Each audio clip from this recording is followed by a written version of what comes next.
Bundling home and car insurance with Geico is so easy, your neighbors are probably already doing it. But who? They may drop little hints like, beautiful day out. Even more beautiful since we saved by bundling our home and car insurance with Geico. or Yard work is hard. Much harder than bundling with Geico, which was easy. or it may be even subtler, like, Speaking of burgers, we bundled our home and car insurance with Geico and saved a bunch of money. bundling is easy with Geico. Just ask your neighbors. And now it's Geico's Motorcycle Rules of the Road. Before you ride, make sure your mirrors are clean and adjusted properly. And if you're going on a group ride, make sure the lead biker knows where they're going. Ed, quick question. Where are you taking us? Oh, I have no idea. Well, am I the leader? Because I was following that dude with the red helmet. Where is he? And the rule to saving on motorcycle insurance is, in 15 minutes, Geico could save you 15% or more. Welcome back to the Reading and Writing Podcast. My guest today is Stephanie Dray, New York Times bestselling writer of the new novel, The Women of Chateau Lafayette. I interviewed Stephanie previously on the podcast back on episode 40. Stephanie, welcome back to the podcast. Thank you so much for having me back. Sure. Well, if someone hasn't heard about your new novel yet, The Women of Chateau Lafayette, how would you describe the novel? This novel is about 3 wars, 3 women, 1 world-changing legacy, and a French chateau at the heart of it all. That French chateau being the birthplace of the Marquis de Lafayette, who at the age of 19 crossed the ocean against the wishes of his king to fight in the American Revolution, where he became a great American hero and one of our founding fathers. That sounds great. Do you remember the original idea or impetus that led you to writing The Women of Chateau Lafayette? Yes, I had been doing research for 2 other American historical books that I'm known for, which are America's First Daughter, which I co-wrote with my dear friend Laura Camoy, about Thomas Jefferson and his eldest daughter Patsy.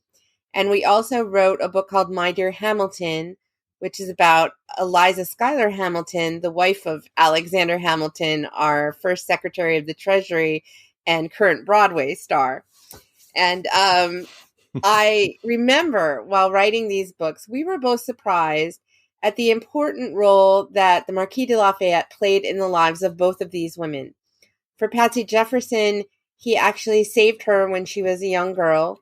He helped introduce her into French society. And then towards the end of her life, when she was really doubting her contributions to the American Revolution and the sacrifices that she'd made, he really invigorated her spirit and helped her make important life decisions going forward. He played a very similar role in the life of Eliza Schuyler Hamilton, with whom he was friends when they were young. And she remained friends with him all of her life, even after Alexander Hamilton was killed in a duel. I guess that's a spoiler, but you can look it up on Google. And when he came back to the United States in 1824 for his farewell tour, he made sure to have Eliza Hamilton in his carriage with him so that she would also get credit from the cheering crowds for the contributions that she made. And it made me very curious. Why was Lafayette so helpful and interested in the lives of the women of his comrades from the Revolution? Now, part of this is that Lafayette was so young when he came to fight in the Revolution that he outlived most of his comrades, and so it would be sort of natural for him to look after their widows or children. But also, he had amazing influences back home in the form of women in his life. And the most important woman in his life was Adrienne Lafayette, his wife. And when I learned about their love story, I knew that I had to introduce our French founding mother to my readers and let them read about the incredible true story of courage and bravery that comprised their marriage and changed the world. That sounds great. Well, when you have an idea for a new historical novel, what is your research process, or does it vary from novel to novel? I think it really does vary from novel to novel in the specifics, but the general approach is always the same, which is I get a big picture of what the overarching story is. And then I start filling in some of the details. I usually will use a program. And if your readers will be interested, I think I'll name it. It's called Aeon Timeline. And it helps me map out the events of someone's life and the world events that are going on around him or her at the time, so that I know what's in their minds. And once I have a timeline, sort of a skeleton timeline, then I start outlining a story. And then, of course, I have to go really delving into the details. For this book, because there were 3 women, that meant I had to repeat this procedure 3 times and then weave them all together and make sure that that made a coherent novel all together. And how was that process of weaving everything together? Nightmarish.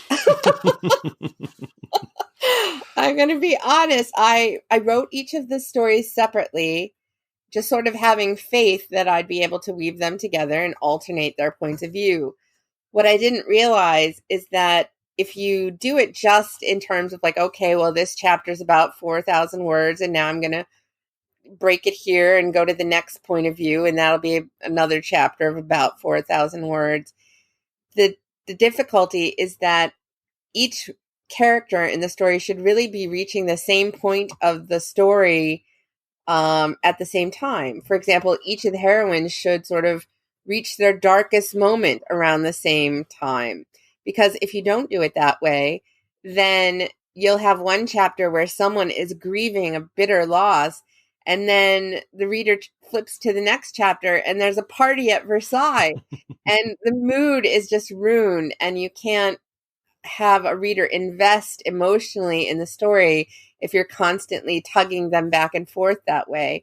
So I had to make sure that each of these story arcs lined up as well, and that was super tricky.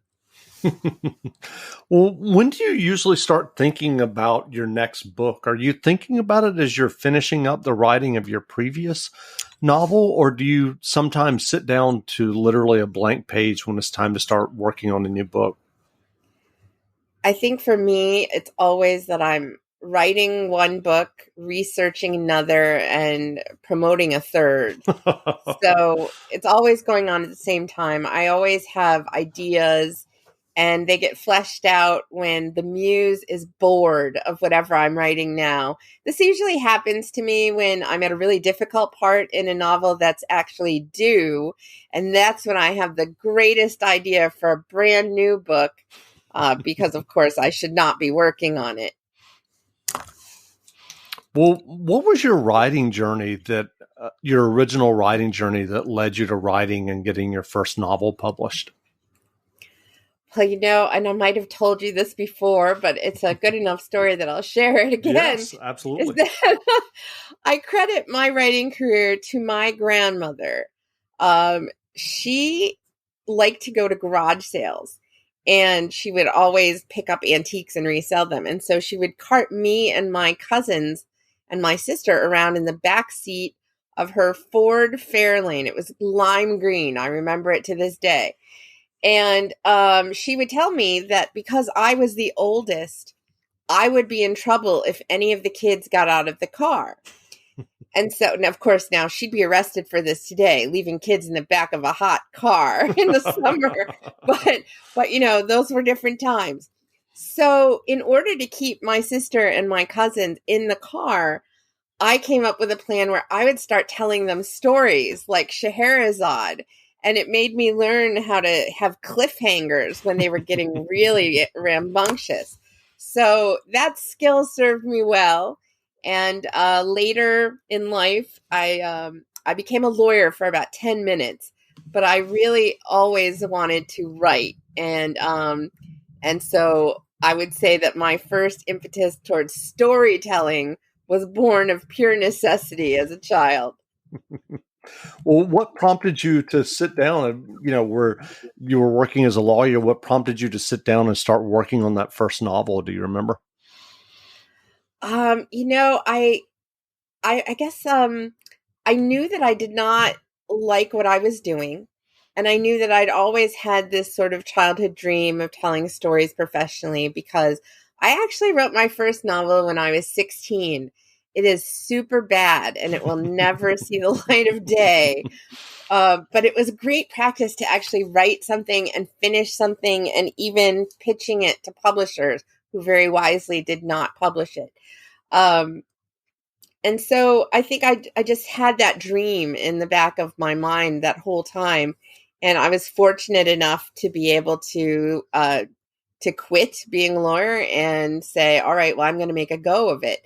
Now, it took me another 10 years before I was professionally published. So it was not an overnight success situation by any means, but that was time well spent learning my craft. And what were you doing during those 10 years? Were you just working odd jobs while you were spending your time writing? Yes, I was working odd jobs. I was writing some newspaper articles and writing many failed novels. Gotcha. What do you think you learned from those failed novels as you were making your way through those 10 years? I think I learned that the things that I had learned in law school about what comprised good writing were not very useful in writing a novel. The sort of long sentences really needed to be simplified. I still think I have a tendency to write very long sentences. Hi, it's John Taffer from Bar Rescue. Did you know the second building in America was a tavern? When I built my new restaurant franchise concept, Taffer's Tavern, I thought back to the roots of what makes a tavern, timeless character, all while delivering an unbelievably delicious food and beverage experience. That, paired with my 40-plus years in the industry, provides a clear roadmap to success. Do you have what it takes to be a Taffer's Tavern franchisee? If so, I'd love to hear from you. Visit franchise.tafferstavern.com. Here's to getting back together, to planned lunches and unplanned cookouts, to grandma's recipes and smells that take us back, to passing down plates and traditions. Here's to warm embraces and familiar faces, to your best friends becoming best friends, to scheming, dreaming, and food still steaming. Here's to laughter and love, to growing closer than ever. For all of life's get-togethers. Chinette, here's to us. But there was one skill that I was able to take from lawyering and that I do use in my books. And that is, when it comes to theme, I am always making an argument in my novels. The story is supporting some premise. And when it comes to an author's note for historical fiction, you often have a lot of people who want to challenge you on the facts. So I make sure that I have an author's note at the end of every book that reads like a closing argument in a trial. I lay out all the evidence. I acknowledge the opposing points of view, and then I smash it to bits. And then I hopefully I leave it with the readers with the big ladies and gentlemen of the jury. I rest my case. Well, given your writing career and your success, what writing advice would you offer for those who are working on their own stories and novels? I think I would advise them. Well, I'm going to share the best bit of advice that I ever got when I was learning. And this advice came from Maureen McHugh. And it was, you have to hold two contradictory thoughts in your head at all times. The first being that what you're writing is special and worthwhile, and the world needs to read it. And the second thing you have to hold in your mind is that your story is probably terrible and needs a lot of work. And these things actually work to keep you humble, right? You have to have faith in your own story, that your voice is important and that you have something worthy to say. But how you say it is something that you shouldn't be too arrogant about or too sure about, because nothing is ever really finished. You can always improve. And I think writers sometimes get a little bit too precious about their own work, and they don't want anyone tinkering with it, but that means that they're not necessarily improving. Well, what novels or nonfiction books have you read recently that you enjoyed? Nonfiction books, very recently, I've been reading biographies of Frances Perkins and about FDR. Fiction-wise, I just finished a novel by Kaya Alderson called Sisters in Arms about Black women who fought in the first Black women's auxiliary units in World War II. And it was great. And I think it should be a movie. So I highly recommend it. And of course, the star read of the year for me was a book by my very dear friend, Kate Quinn, called The Rose Code, which has been, burning up the charts. I've heard several interviewees mention it, so I'll have to check that out. So where can people find you online if they want to learn more about you and your novels? I really hope people will visit stephaniedray.com for a couple of reasons. First of all, my website has lots of, I wouldn't say bonus material, but additional source material on my research, on the women that I write about, on history, but also it has a great link to my monthly newsletter, which is a historical book of the month club. Every month, I read a new historical novel and I review it and I give it away to one lucky reader. And I also include other giveaways and prizes and goodies, including deleted scenes from my novels that have never been seen before. So I love to keep in touch with readers that way. That's great. Well, again, we've been speaking with Stephanie Dray, New York Times bestselling writer of the new novel, The Women of Chateau Lafayette. The book is on sale now, so go buy a copy. And Stephanie, thanks for doing this interview. Oh, thanks so much. Great. Now, stay tuned for a brief excerpt of the audiobook of The Women of Chateau Lafayette by Stephanie Dray, available from PRH Audio wherever audiobooks are sold. I've almost made it, I think, pedaling my bicycle faster when I see the castle's crenellated tower at the summit. I've ridden past yellowing autumn farmland, past the Preventorium's dormitories for boys, and past the terracotta roof-topped houses of the village. And despite blistered feet and scuffed saddle shoes, I'm feeling cocky. As I near the castle proper, I'm no longer worried anyone is going to take what I've carried all this way. Which is probably why I'm so surprised to see Sergeant Travers' old black Citroën parked by the village fountain. Quelle malchance. What shit luck. Sergeant Travers patrols our village every evening on his way home. For some reason, the gendarme is early today, and having stalled out his jalopy, he's got the hood up to repair it. I try to ride past, but he notices and waves me over. My heart sinks as Travers approaches, doffing his policeman's cap, then resting his hand on his holstered pistol. "What have we here, mademoiselle?" I pretend to be calm while he peers into my bicycle pannier baskets. "Just some supplies from Pologuet." That's the nearest little town, where I bought dried sausage with ration coupons, but I traded on the black market to get sugar, paper for my classroom, and medicine for the doctors at the Preventorium. Black market barters for hard-to-find goods are illegal. I took the risk anyway for a good cause, but I had a selfish motive too. One the snooping constable uncovers with a disapproving arch of his bushy brow. "Cigarettes?"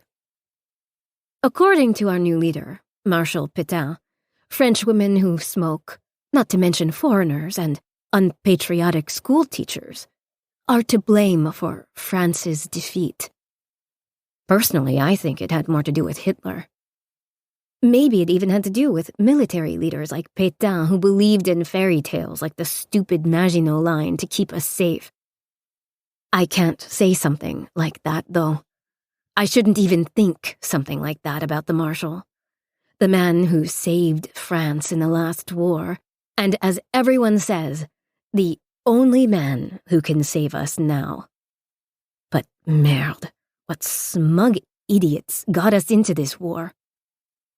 Hitler's Panzer divisions rolled past French defenses 5 months ago. The Allies fled at Dunkirk, leaving 40,000 French soldiers to cover their retreat, and hold the Germans back. All for nothing. 18 days later, we surrendered to the shock of the world. Like almost everyone else, I was relieved. I thought the fighting would stop and that Henri would come home. But now a swastika is flying over the Eiffel Tower, and France, or what's left of her below the line of demarcation, is neutral while Britain fights on, alone. Almost 2 million French soldiers are prisoners of war, including Henri. My Henri. Hear that? Is that America cheering or a sausage patty sizzling to perfection? It's time to cheer for Egg McMuffin and fresh cracked eggs at McDonald's. It's time to wake up to the aroma of freshly baked biscuits and treat yourself to a real honest-to-goodness morning meal. Breakfast, it's on at McDonald's. Now enjoy a large iced coffee for just $2. Add a breakfast sandwich to make a meal.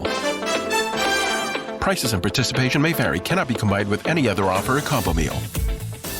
Excited for a road trip? Start it off right with auto coverage from American Family Insurance. J.D. Power ranked us #1 in customer satisfaction with the auto insurance shopping experience among mid-size insurers. Get a quote at amfam.com. American Family Insurance. For J.D. Power 2021 award information, visit jdpower.com/awards. American Family Mutual Insurance Company, SI and its operating companies, 6000 American Parkway, Madison, Wisconsin. Given all that, smoking is the only thing keeping me sane, so the lie comes easily. The cigarettes are for the Baron. The gendarme looks over his shoulder at the castle and says, I took the Baron de la Grange more for a man who prefers a pipe. The Baron is now the acting president of the Preventorium. The Baroness trained as a nurse in the last war and has a knack for organization, but, unfortunately, women aren't supposed to run anything now, so her husband got the job. And as the founder of an elite pilot's training school and a senator with connections in the new Vichy government, the Baron is too powerful to question about cigarettes. Travers knows it and knits those bushy brows. For a moment, I think he'll shrug and walk away. Instead, he sweeps autumn leaves off the low stone wall and leans against it. It gets lonely around here these days, mademoiselle, does it not? Tell me, what does a school teacher with such pretty blue eyes do when class is not in session? I lie about, eating chocolates. What does he think? There are 400 sick children to feed at the Preventorium, which means growing vegetables, milking cows in the dairy, and helping to raise and butcher pigs. Every day since the war started has been a struggle, but I don't think he cares about that. No, I think the gendarme is after something else when he reaches for my wrist and traces it with his thumb. Your tone is sharp, mademoiselle. You ought to show more respect for an officer of the law. I probably should, considering he could arrest me or seize my ill-gotten goods. But I'm too angry that he's touching me. I don't think he'd dare if I were wearing my engagement ring. It's tucked under my scarf, hanging from my neck on a chain because it kept slipping off a finger that has become, like the rest of me, thinner than before the war. Thinking about it makes me combative. You really want to know what I do when I'm lonely? I kiss the picture of my fiancé, praying for his safe return from his prisoner of war camp. That's enough to shame the gendarme, who shrugs like he was just testing me. I wish all French women were so devoted,